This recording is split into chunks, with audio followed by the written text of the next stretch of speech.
The Chennai Shopping Mall Shravana Sambaram KG Sale Nakshi Jewelry Mela Flat 50% off.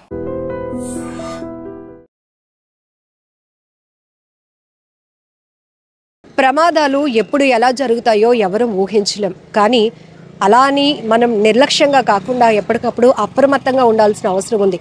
Social మీడియాలో మనం అనేక ప్రమాద దృశ్యాలు చూస్తున్నప్పుడు త్రుటిలోనే ఆ ప్రమాదం నుంచి తప్పించుకున్న వాళ్ళని చూస్తున్నాం. త్రుటిలోనే క్షణాల్లో ప్రమాదం బారిన పడి ప్రాణాలు పోగొట్టుకున్న వాళ్ళని చూస్తున్నాం. ఇప్పుడు పార్వతీపురం మన్యం జిల్లాలో మక్కువలో ఒక బాధాకరమైన ఘటన. ఆడుకుంటూ ఉన్నటువంటి 1 year పాప మెట్లపై నుంచి దొర్లుకుంటూ కింద పడి ప్రాణాలు పోగొట్టుకుంది. సో తల్లిదండ్రులు అయితే కేజీహెచ్ దగ్గర ఉన్నారు. ఆ పాపను కోల్పోవడంతో కన్నీటి పర్యంతం అవుతున్నటువంటి పరిస్థితి. కానీ ఏదో రకంగా వాళ్ళతో మాట్లాడించడానికి ఒప్పించాం. ఎందుకంటే ఇలాంటి నిర్లక్ష్యం ఇంకొకరు చేసి ప్రాణాలు పోగొట్టుకోకూడదు. పిల్లలు అనేటప్పటికీ అది ఏది ప్రమాదమో ఏది మంచో వాళ్ళకి తెలియదు. అనుక్షణం వాళ్ళని కాపాడుకోవాల్సిన బాధ్యత మనపైనే ఉంటుంది.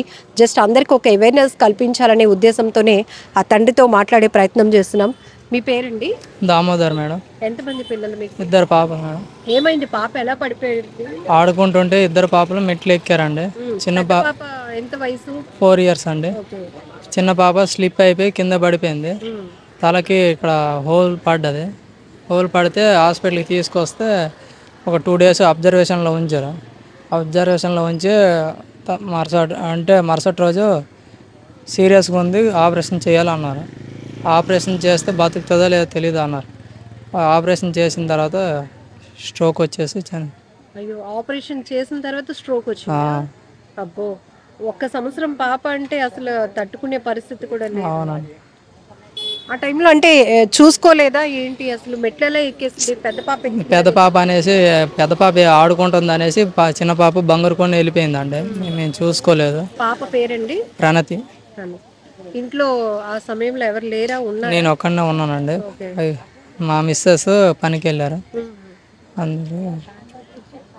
కానీ చాలా దారుణం జరిగింది. ఇంకొకరికి ఎవరికి ఇలాంటివి జరగకుండా పెద్దయినా మీరు చెప్పండి.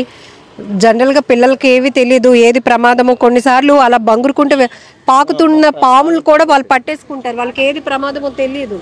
అంతే కదమ్మా. మరే ఇప్పుడు ఎక్కుతుండగా బాత్రూమ్ నడుముతున్నాడు, 2 ఎక్కిపోయారు. పైకి ఎక్కిపోయి చిన్నపాప 9 మెట్ల నుంచి జారిపోయి పడిపోయింది.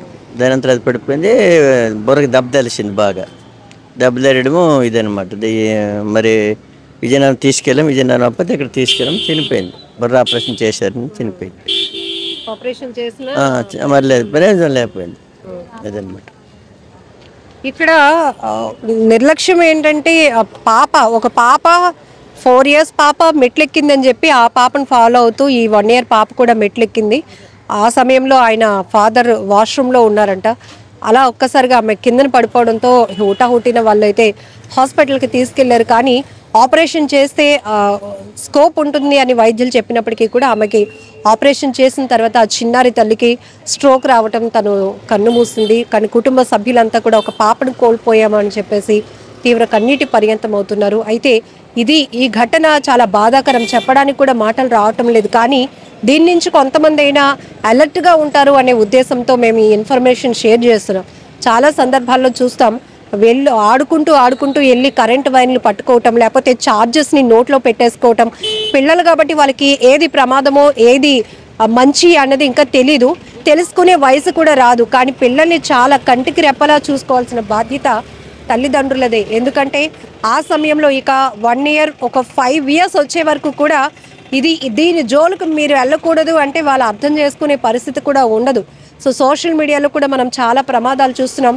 పిల్లల పైన ఫ్రిడ్జ్లు పట్టుకొని డోర్స్ పట్టుకొని లాగి ఆడుతూ ఉంటే ఫ్రిడ్జ్లు వచ్చి పిల్లల పైన పడిపోవటం, లేకపోతే ఆ కరెంటు ప్లగ్స్లోకి వెళ్ళి వాళ్ళు ఆ సాకెట్స్లో చేతులు పెట్టేస్తూ ఉండటం, టీవీలు మీదకేసేసుకోవడం, ఇలాంటివి చాలా ప్రమాదాలు చూస్తాం. ఎక్కువ శాతం కరెంటు ప్రమాదాలు ఎక్కువ చూస్తూ ఉంటాం. అలాగే హౌసెస్ దగ్గర అయితే ఇంటి దగ్గర ఏదైనా మెట్లుంటే పిల్లలకు తెలీదు, పైకి పెద్దవాళ్ళు వెళ్తున్నారని వాళ్ళని అనుసరిస్తూ వాళ్ళు కూడా వెళ్ళిపోతూ ఉంటారు. ఒక్కసారిగా వాళ్ళు కిందకి దొండ్రుకొని వచ్చేసి పడిపోవడం వల్ల బలమైన గాయం ఆ పాపకి తగలడం వల్ల 1 year పాప ప్రాణాలు కోల్పోయిన చాలా బాధాకరమైన ఘటన.